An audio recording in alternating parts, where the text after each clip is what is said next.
Hi everyone, it's Kelly here. Welcome to my channel if this is your first time. Welcome back if you've been before. Lovely to have you either way. On this channel we talk books, and today I am recording a haul. Now, if you were following along with me in the month of December, you would have seen that I participated in Vlogmas, and during Vlogmas, if I acquired a book, I hauled it on the spot on that day as part of the vlog. So I'm not going to be sharing any of those books. You'll have to look through Vlogmas to see those. Usually in the description I've indicated if there was a book hauled, or a couple of books hauled, depending on the day. So these are books that I acquired before Vlogmas started, but after I recorded my last book haul back in November. So obviously these were not captured then. So I'm going to haul those for you now, and you can hopefully enjoy watching this video of the books that I have acquired, and I will enjoy being able to put them away. So the first book that I'm going to show you, I'm going to start with the two larger format books, and then we'll move, and I'm going to be honest with you, normally I organise these. I did not organise them. They're just in the order that they're coming in the pile. So we'll start with the big ones though. The first one that I hauled is this one called The World of the Book by Des Cowley and Clare Williamson.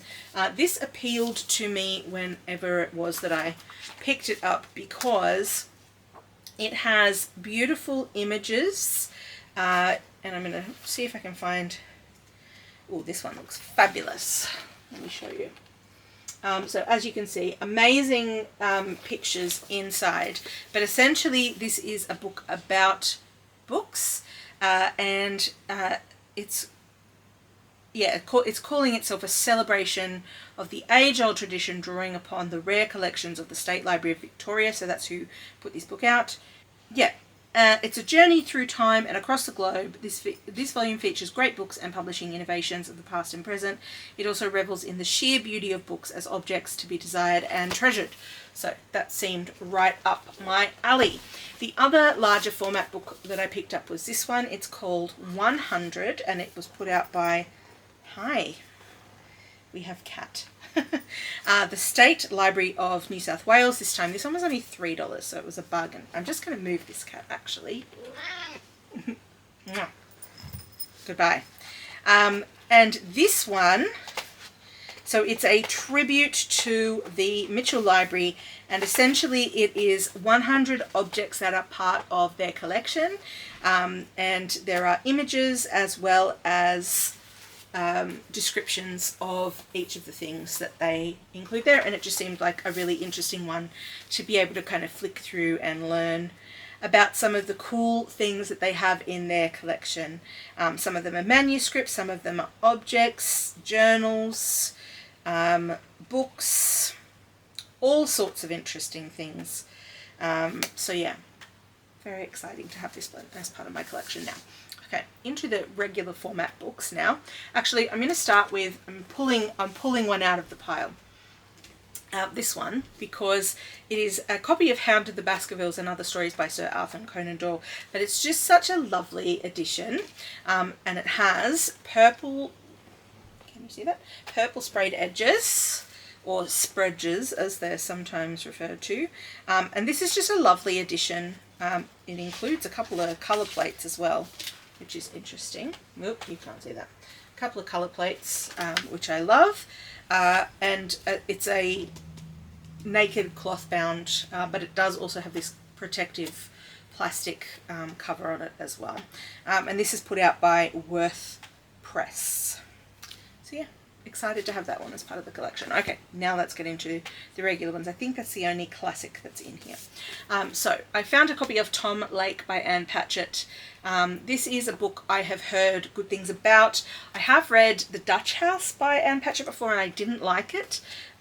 So I've sort of been avoiding her, but I've found this copy at a reasonable price secondhand, and I was like, okay, well, maybe I'll give it a go. This is definitely not high on my priority list, but I am open to being convinced. So if you've read this and you think it's amazing, then please do let me know, because I'm impressionable. I'll take advice. Another one that I picked up is Grief is the Thing with Feathers by Max Porter. I was drawn to the cover of this one, but also I've heard really good things about Max Porter, having never actually read Max Porter before. So this says, once upon a time there was a crow who wanted nothing more than to care for a pair of motherless children. In a London flat, two young boys face the unbearable sadness of their mother's sudden death. Their father, a Ted Hughes scholar and scruffy romantic, imagines a future of well-meaning visitors and emptiness. In this moment of despair, they are visited by Crow, antagonist, trickster, healer, babysitter. This sentimental bird is drawn to the grieving family and threatens to stay until they no longer need him. So this just sounded really interesting. I liked the concept of it, and I've heard good things about Max Porter, so I'm hoping that I'll enjoy this one. The next one is a book by Kiran Millwood Hargrave called The Dance Tree. I have read a Kiran Millwood Hargrave book before, and that one was called The Mercies, which I really loved. So this I believe is also for adults, which that one was, but she's also written some books for children that I have not yet read. So this one is I bought because of the author, because I have enjoyed another of her books before.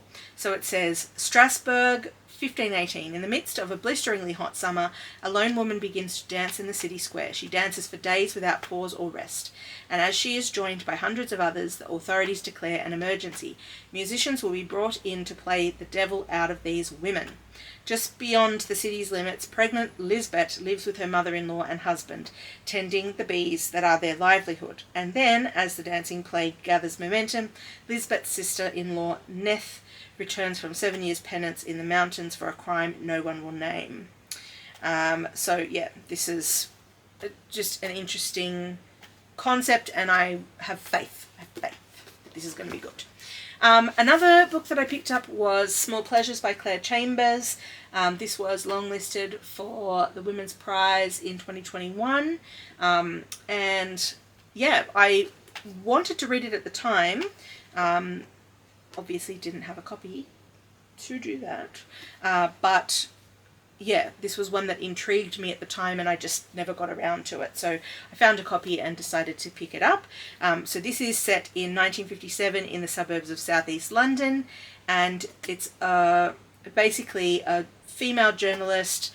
The paper that she works for is contacted by a woman who claims that her daughter is the result of a virgin birth, and she goes to kind of investigate what is happening and if it's true, etc. So it just sounded really intriguing at the time, and I'm really keen to read it. This next one is a book I bought new, and I picked up, it's been on my wishes for a long time, and I picked it up because it was a good price, and that is Medusa's Daughters, Magic and Monstrosity from Women Writers of the Fin de Siecle sequel. I'm not sure what that is. Anyway, it's edited by Theodora Goss, who I have read some amazing books from her fiction, and so that name sold it to me. But essentially this is about Gothic literature, that after a period of decline, Gothic literature underwent a revival at the end of the 1800s. As the century turned, women writers such as Vernon Lee, Mary Coleridge and Rosamund Marriott Watson left an indelible mark on fantasy and horror literature. Like Medusa herself, their poetry and short stories embody the very essence of magic and monstrosity. So this is a curated collection by Theodora Goss. So yeah, very excited to have this as part of my collection. Now, I'm going to need to go very quickly because I can see there's only 5 minutes left on my camera of filming time. So we might zip through these last ones. Larissa Behrendt's Home. I read... What was the name of the book that I read of hers? It was one that was nominated for the Stella Prize a couple of years ago, and I really liked it. I can't think of the name of it off the top of my head. Excuse me, stop bumping the camera. Are you stuck?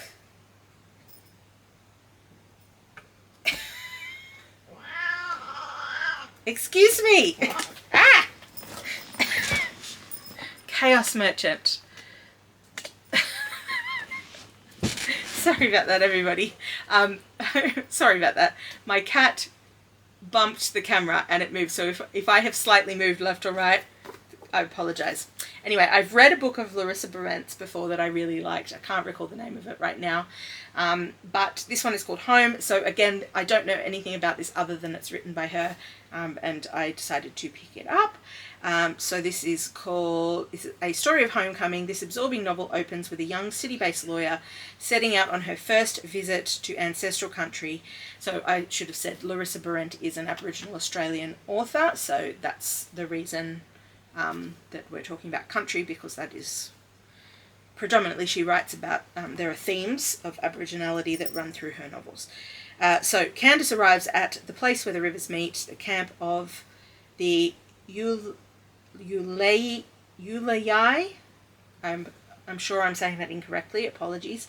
Where in 1918 her grandmother Garibaldi was abducted. As Garibaldi takes up the story of Candace's Aboriginal family, the 20th century falls away.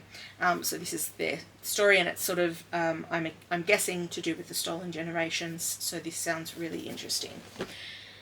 A book I bought new, again because it was on sale, is A Kind of Spark by Elle McNichol. Did I buy this new? Yeah, I think so. This is YA, I think.